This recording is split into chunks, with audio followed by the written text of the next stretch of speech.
En ese momento tenía que decidir si seguía trabajando o recobraba de nuevo esa conexión que siempre había tenido con el mar. Fue mi padre que me sorprendió y me dijo: a ver, para trabajar de comercial tendrás toda tu vida para coger un trabajo así. Y entonces fue lo que me animó y me hizo decidirme para empezar el voluntariado aquí en el CRAM. Empecé llevando la furgoneta de rescate y me pasaba horas y horas conduciendo, pero sí que recuerdo momentos de estar conduciendo la ambulancia y pensar, si el Guille pequeñito de 5 años me viera ahora, ese niño diría: quiero ser como tú.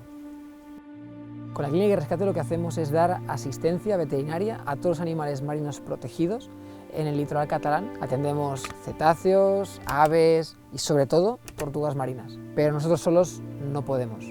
Los pescadores son nuestros ojos en el mar y son nuestras manos en esa primera intervención del animal. Sin ellos, las estrategias de conservación marina no tendrían sentido. El equipo del CRAM trasladamos a los animales desde el puerto hasta el centro. Allí se realiza un diagnóstico clínico y más o menos están una media de unos 2 meses aquí en el centro hasta que pueden ser devueltas a su hábitat.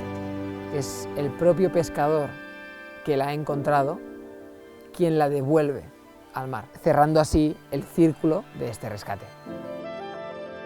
Sientes que con tu tiempo y esfuerzo has ayudado a arreglar una pequeña parte del mar y al final es arreglar un pequeño trozo de algo mucho más grande que tú.